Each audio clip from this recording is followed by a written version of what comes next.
What is up, everybody? It's Dr. Vibe here. I hope everyone is fine and safe. And I'm hanging out with Allison and Jay today. So, Allison, where does the recording find you today? I'm sitting in my office, Syncopate CPA office here on Main Street, downtown Markham, Ontario. All right. And Jay, where does the recording find you today? Well, I'm at home base in Guelph. Last night I was in Georgia, so it's nice to be back. It's a little bit colder than Georgia, but nice to be back home for sure for the weekend. Good stuff. Well, good to see both of you. I myself, haven't been outside yet in Scarborough, which is part of Greater Toronto, but looking forward to another great conversation today. But a little bit about each one of us. So I'll get ladies first, introduce ourselves. So Allison, then Jay, then myself. So Allison. So I'm Allison Rook. I am the founder and CEO of Syncopate CPA, which is an accounting firm based in Markham. We have staff who are, we have 9 staff, and we're all over the GTA in Southern Ontario. And we serve entrepreneurs, mostly those who are in the services and not-for-profit sectors. Wonderful. Jay? All right. I'm managing director of a company called COO Partners. After many years starting off on the front line with General Motors and then being promoted to executive roles for small, medium, and large companies like Volvo, I found my way towards wanting to help senior executives build bridges that allows them to grow. Whether it be capacity, productivity, emerging companies, I help executives build the bridge and then hand it off for them to run. Wonderful. And just 30 seconds about myself. I've hosted and produced over 6,000 online shows. One of my main mentors said, when you talk something, show it. I'm a 2-time Canadian Ethnic Media Association Award winner. That's one of the awards right there. And I'm also blessed to co-host and co-produce the only online show in the world for dads, fathers, and male caregivers, sponsored by Dove Men Plus Care. And people will say, like, how did you three get together? Yes. Like, this is like crazy. Who wants to say how we got together? Allison, you first. Yeah. Oh my gosh. Okay. So Dr. Vibe and I met about 6 years ago at a summit, to a community summit to talk about gun violence in the GTA and how to reduce it. And then we've been kind of, I would say mentoring each other. Dr. Vibe is certainly a mentor of mine, but he always calls me his mentor. And we met you, Jay, through CEO Global Network. You were a speaker at an event that we went to, and we got there early and got to kind of chew your ear off a little bit. And then we've had the pleasure to get to know you over the last few years. So, yeah. Yeah. So yeah, very lucky. I don't know if anything else needs to be added, but then, Alice and I were thinking about doing a show. And I said, you know what? Every time we talk to Jay, he's just dropping these knowledge bombs. We got to see if we can corral him in to join our conversations. And that's where we're at. So there's a histoire. And we decided we're going to chat today about from hype to ROI, the real impact of AI on business. So let me ask, and we're all taking, and one other thing I think that's really unique about this conversation, I'm an entrepreneur. I have my own solo business. Allison has a staff of 9 virtual, and Jay deals with mid-sized and large corporations. So we're bringing 3 different lenses to every topic. So I know that what makes it really unique. So you'll get different perspectives. I think most of the time we'll agree. We may not agree sometimes, but we still love each other. That's the key. Yes. I do. All right. So love and respect. Yeah. Let's start it off here. What creates AI value now, in your opinion? Strategy and value. What creates value with AI in our worlds right now? Go ahead, Jay. Okay, so I think the value of AI is the same as it was back in, I'll say, 2012. In 2012, I went to this AI conference in Germany. The session was called Industry 4.0, and they talked about how the internet is going to change the world and change how we build. And when I arrived, I sat beside a guy who was in charge of Ford Europe manufacturing. And I asked him, I said, do you know anything about this internet industry 4.0? He said, not a thing, not a clue. I said, me neither. So we're going to learn something today.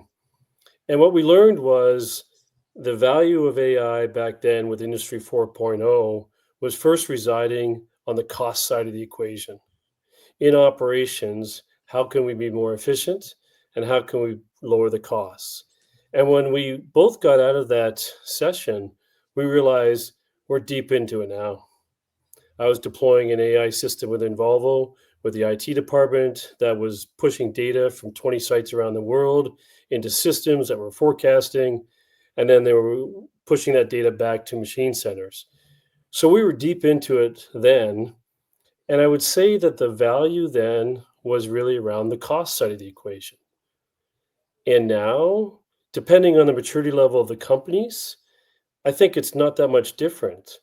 The value is reducing the costs. The risk and the shiny balls that you see right now often are very customer facing.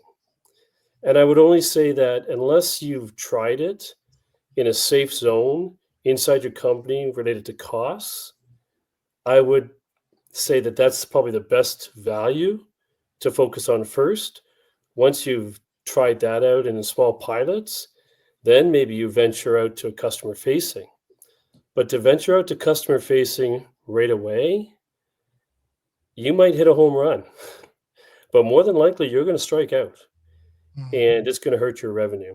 So I think the value is not much different than in 2012, but it really depends on the maturity level of your company, how much you've engaged in AI or these types of things before. I think the best place to start the process is incubate it inside, protect it, and kind of focus on the costs. So that's my general perspective. Mhm. Each company is different though. So, and some people, they want to go customer facing. They're Yeah. not listening to you about costs. It's like, no, customer facing, customer facing. So if that is the pain point, then you go there. But I think a lot of companies start off with the cost side. Allison, you want me to jump in or you want to go next? Yeah, you go ahead. I want to hear what you have to Yeah, say. for me, and it's interesting, Jay, being involved in business as long as I have, and you said about the internal testing first. It's no Mhm. different in I've the companies I used to work for, so many of them would have just throw something out there without testing it.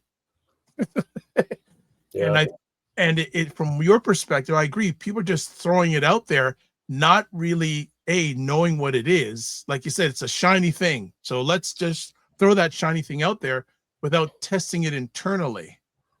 And I Right. find there's a gap there. I think the value, if you use it correctly, I guess especially for entrepreneurs, time, Yeah. and it gets from idea to execution quicker. The time piece and time and money. And I think when I assist entrepreneurs, I always ask them, what's more important to you, more money or more time? Mm. And a lot of people would say they'd automatically ask money, but the time, people, like I say, time never lost a fight. And that's especially with entrepreneurs, this gets their time back. But when you throw it out there without testing it, you're going to start wasting time and losing time that you could have saved Mhm. in the initial investment. That's where I'm coming from, Yeah, Allison. absolutely. Yeah, I think that Yeah, time part is very different than my perspective, but when you're looking at smaller companies, Mhm. time is so important, right? So yeah, it makes a lot of sense. Allison, sorry. yeah, no, I think what you're talking about is in line with what a lot of speakers that I've heard talk about, how to implement AI in your business, and it's start playing with it. So, like Dr. Vibe, you're talking about testing, and Jay, you're talking about making sure that you're doing a thorough job. But I think there's so many people who are afraid to even take that first step. So, just getting a recommendation from somebody that's already using it and maybe in a similar business or in a way that you've got some interest in, right? And then just start to play in your own little sandbox and Mhm. test it. And the testing doesn't have to be super formal. If you're in a large company, yes, but if you are a solopreneur or a very small business, like maybe an owner managed business, you can be in there trying stuff out without spending a ton of time, just to see, is it improving my workflow? Is it saving me time? Is it, or is it causing problems? In which case, you can always just invest a little bit more time in training on it, or you can say this one's not good and abandon it and try the next one. Like, there's so many things out there these days. Yeah, I want to add on to that a word called experiment. And again, depending on the level of business you're at, like for me, I can experiment things. It's not going to impact hundreds and thousands of people, depending on the level of business. I think, like you said, Allison, people are just afraid. And one of the gentlemen I respect, well, until some recent times, a gentleman named John Maxwell, great leadership writer. And he said something to me one time. He said, you either change or you be changed these days. So finding where you can plug in and use it is so important, because if you're not using it, probably at least one of your competitors are. I think one of the other pieces to it is the return on investment. So I'll go back to the equation. So I would focus a little bit more on the cost before I would expose it to the revenue side or the customer facing. So that equation is revenue minus cost equals profit. So I focus on cost. But the other one is ROI. And this is where I think people can go down a rabbit hole and stay down that rabbit hole and play and play and play. And then they take their eye off the return on investment. So it comes back to maybe the time perspective that you guys talked about. It's like they're spending all the time and all the energy on exploring and discovering AI. But it's like, wait a second here, you've got some basic sales and operations processes here that are not working, that if they were working at a better level, you would make this much more money. And the ROI equation would help you determine that. So I think keeping those equations front and center will help you say, okay, how much time am I going to spend on this AI? And when am I going to shut it down and say, yes, we're ready to pilot or launch, or shut it down and move to something else that's simpler, that makes you money. So it's something that, and some companies are kind of panicked, and they're kind of just, they're jumping, right? And it's like, I understand why you're panicked, but it's difficult, but it's kind of like, okay, go back to the equation. Where is it that your best return is? Yeah, and don't you think that the use of AI for AI's sake is just not the way to go? Like, it goes back to your business strategy. Like, what do I want to accomplish over the next year, 2 years, 3 years, 5 years? And how do I get there? It's the how. Like, AI can be part of the how, not the what, right? Like, if you're just thinking, oh, my objective is to implement AI. Well,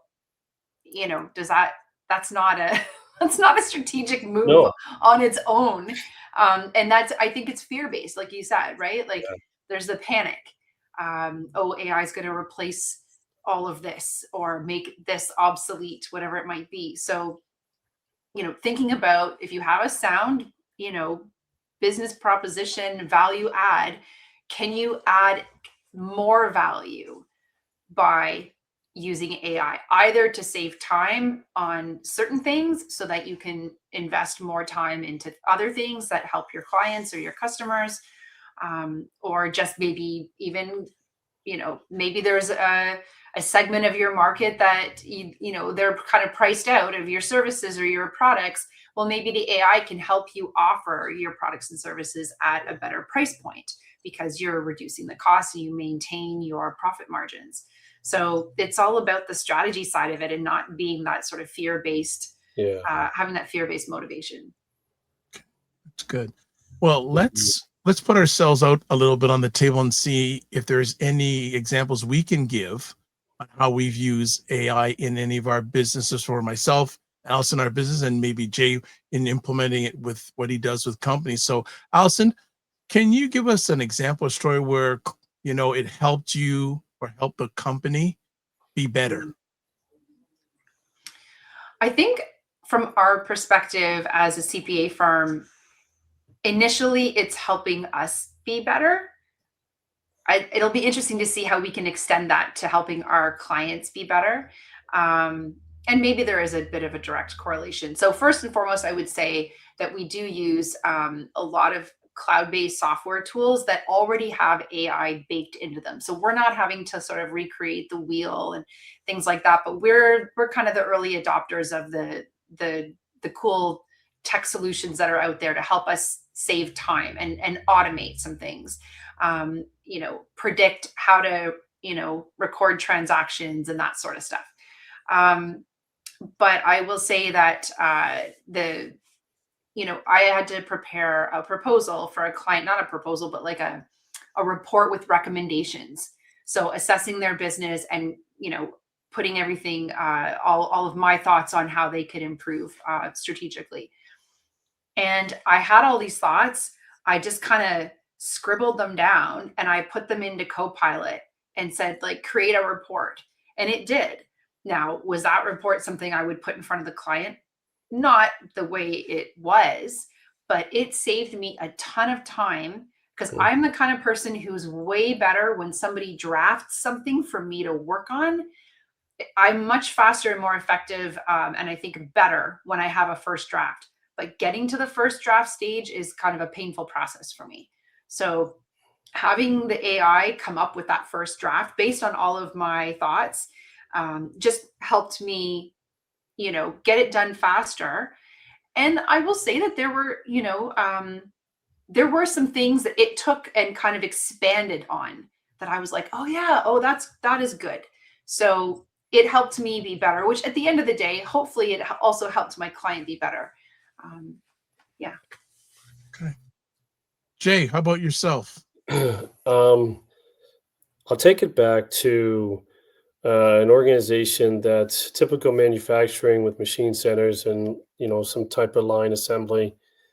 And this is really around a pilot that was done with a machine that we made smart. And it wasn't that difficult to make it smart.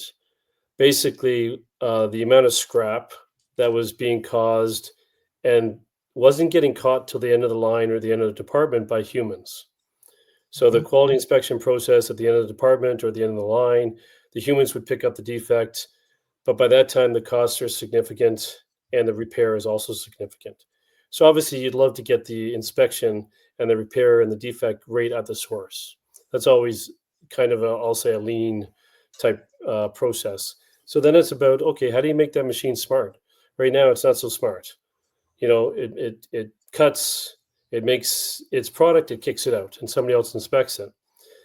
But really, I mean, all we're doing is introducing the data into the machine. Then we're adding sensors and devices that will allow the machine to adapt based on the messages coming from the system. So we gave the machine a brain, computer, a brain where we gave historical data, and then future or the data, the real-time data.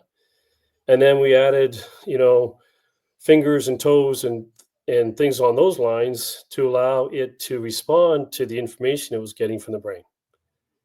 And so it reduced the scrap costs by approximately 70% as far as the Wow. whole cost. It's not rocket science. It's not maybe sexy, but we have a machine that learns and adapts. So that's kind of, I would say, the one that might be the simplest way to kind of give it a shot.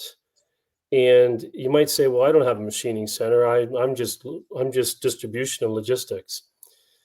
The same philosophy can be applied. You go back to your operations process. You look for where you've got quality defects coming from that aren't getting caught till the end of the line or till they get to the customer. How can you go back to the source?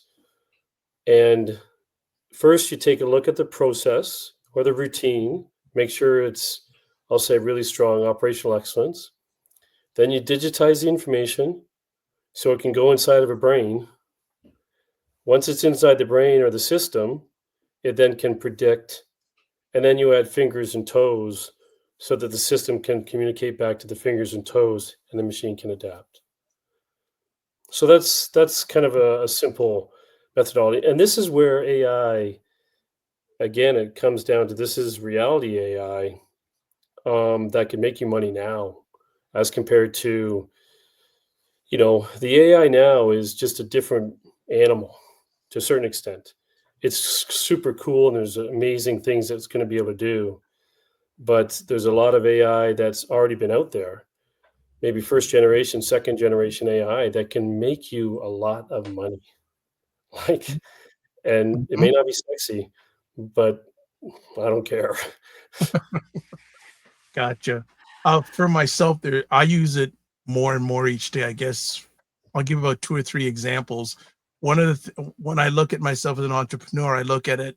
I want to get my time back, so I list what are the top three Mm, things that are taking most of my time, and how can I implement AI into that. So one thing is like customer service, responding to people. So I'm working now on the back end to create a customer service AI chat box so that when people click on this link and they have questions, they can get them answered in real time. If they want to book an appointment, they can do it in real time. They can go into my calendar. So it gives me my time back. For videos, uh, think about it. Think about making a video 4 or 5 years ago. And if you couldn't do it yourself, how much would that cost and how much time that would be?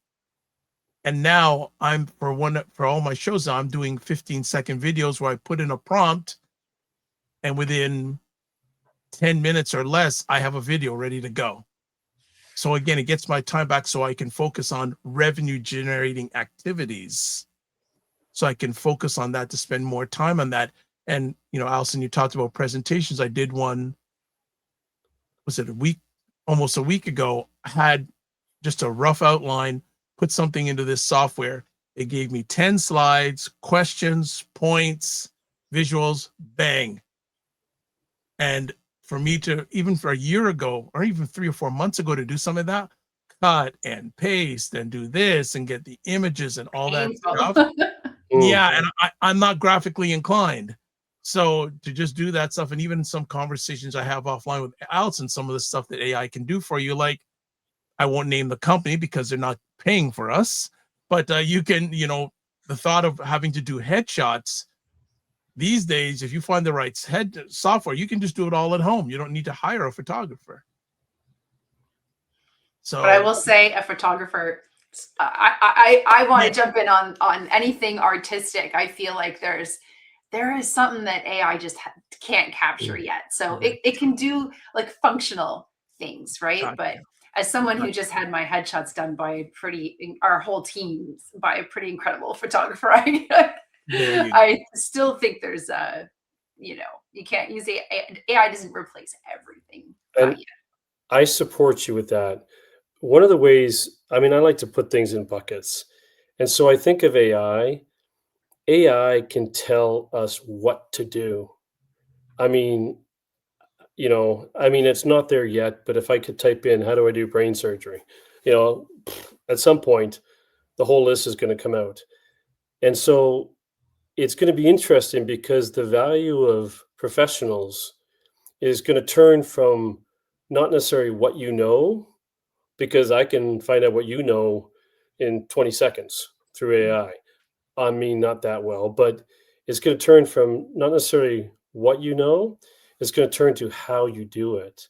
And this, I think, Allison, is a little bit related to the artistic perspective, where, yes, I want a picture of a horse, but how it's done, that's where more time is going to be spent to make sure that the execution and the completion rate is like 100%. So Mhm. AI, I think, is incredible with helping us understand what to do, but the how to do it is going to be, I think, more and more value for professionals. Mhm. Where that's where the value is going to turn. It's going to move from what to how.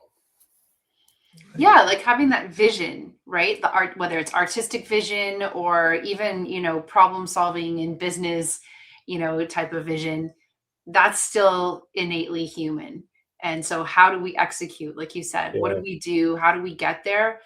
Great. We can have all these excellent tools, hammers and chisels, all the way up to AI. But it's the what makes us human that I think is still Mhm. impossible to replicate. Okay, as we start winding it down, we're going to do 3 rapid fire prompts here. It's verbal prompts, not machine prompts here. So for everybody, what will seem obvious in 2 years that feels experimental today?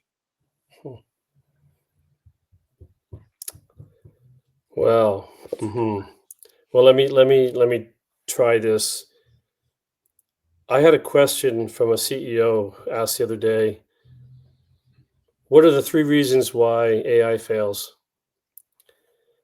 And I turned it around thinking, in this question, what seems to be obvious right now are how to succeed. So I think what is kind of new right now is what do you do with AI and how do you approach it?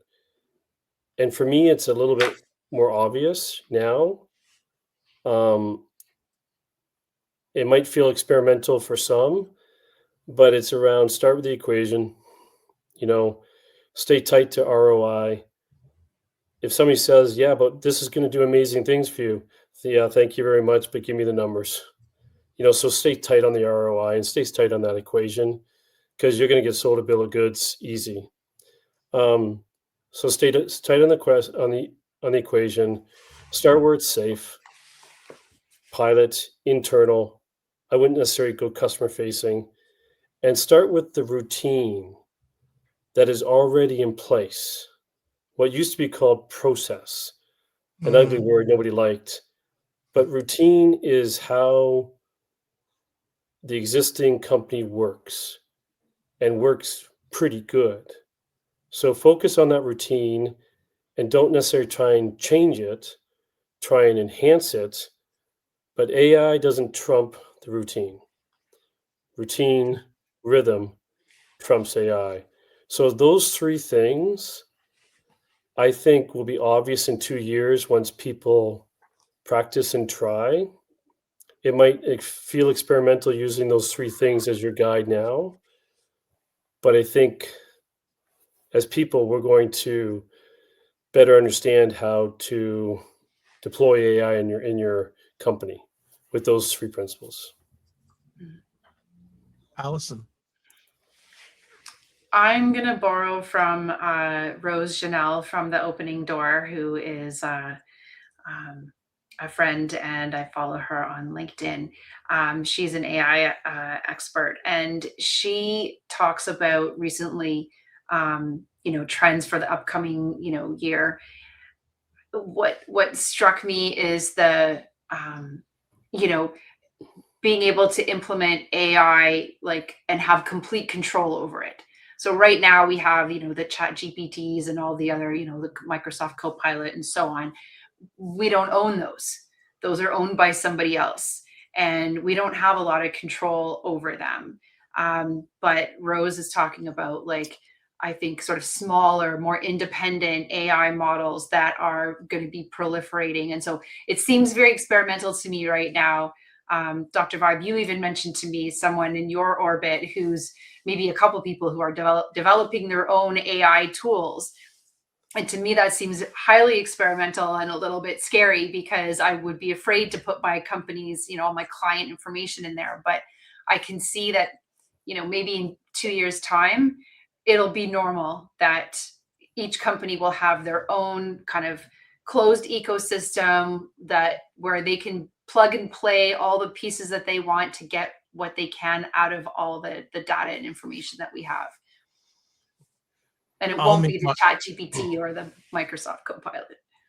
I will make it really quick. We will see more and more companies hiring AI experts internally to build and manage their own AI so they have their own language and get results based on their information, the way they walk through their daily, everyday business. Well, I think we'll see people, you don't see it a lot yet in companies, but I think in 2 years' time, any significant company that doesn't have that, I feel could be in a lot of trouble.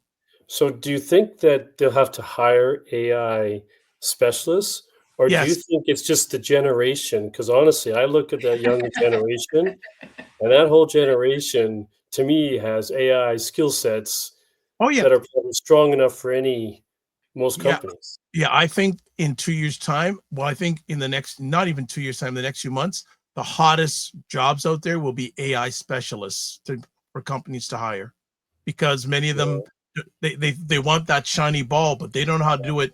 Hiring someone who has the receipts and proven track record on how to do it. Okay, I will just get to this last question. What's one action each listener or viewer can take this week with no budget in regards to AI? Allison, you're up. Advice that I've recently given to somebody is, and I won't say no budget, like let's say you've got like $30 a month, get a paid version of one of your choice, ChatGPT, Copilot, whatever it might be, Gemini, and start using it instead of Google and see what it comes up with. And that's like a nice entry point. The second one I would suggest is to use a meeting note taker. And again, you probably want a paid version so that you know that it's a little bit more secure. But meeting note takers for me are game changing. I'll let Jay go last. I'll jump in quick. I think the one action, just start. Right? Just start. Whether it's free or paid, just start, because, or put it this way, sometimes you have to jump off a cliff and grow your wings on the way down. That's the way I'll put it. Oh my gosh. Yeah, I think we've all jumped off cliffs a little bit. We check the parachute once we get off. And how about you, Jay? You say start, I'll say stop. Oh. So put a time limit on it. So set it, there's maybe two paths. One is discovery, and they just start discovering and experimenting. But another one is establish a start and a stop. It's a sprint, and put a mission objective to it and see if you can win the race as it relates to one initiative, one pilot. Sometimes what happens is you start the journey down AI and it goes on and on and on, and then it just keeps going and growing, and there's no ROI on it. So potentially have a sprint, put an ROI on it, determine what pass was, determine what fail is, and then you fail fast. But at least you fail fast, and it doesn't drag on and on and on. So that would be the only, obviously start, but just be careful not to go down a rabbit hole and stay down that rabbit hole. Try and put some equation and try and put an end date to it, and then try again. Start with a goal in mind. Yeah. Well, folks, that's it for today. Thanks again for hanging out with us, and I look forward to hearing more of these epic conversations. So as always, don't just manage your time, manage your energy, and remember to give yourself grace, and we'll chat with you soon. Be well.